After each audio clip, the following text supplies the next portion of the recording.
Čím viac vitamínov, tým lepšie? V tehotenstve toto určite neplatí. Vitamíny a minerálne látky podporujú zdravý priebeh tehotenstva. Avšak dôležitý je ich správny výber a načasovanie počas tehotenstva. Som spoluautorkou prvej slovenskej odbornej štúdie, ktorá poukázala, že nutrienty a ich hladiny sa počas tehotenstva menia. Tieto zmeny musíme zohľadňovať pri výbere správnych suplementov. Náš výskum ukázal, že vitamín E počas tehotenstva výrazne stúpa, pričom jeho suplementácia tým nie je potrebná, respektíve môže byť až škodlivá. A preto by mali byť uprednostňované suplementy bez obsahu vitamínu E. Naša štúdia aj jednoznačne preukázala, že ženy po pôrode majú akutný nedostatok zinku. Suplementy s obsahom zinku a vitamínom B sú pre nich tou najlepšou voľbou.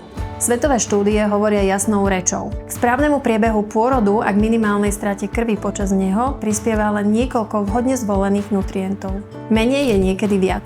Pri výbere správnych suplementov počas tehotenstva nerozhoduje kvantita, ale dôležité je správny výber jednotlivých nutrientov. Moderná veda prináša riešenia na správnu a optimálnu suplementáciu nutrientov počas tehotenstva. Preto vyhľadávajte preparáty, ktoré sú podporené vedou.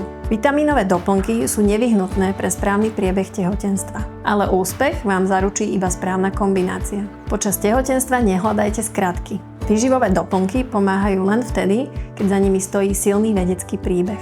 Ako lekárka viem, že správny výber vitamínov a minerálnych látok počas tehotenstva dokáže ovplyvniť kvalitu života budúcej mamičky a jej dieťaťa. Odporúčam doplnky, ktoré majú vedeckú podporu.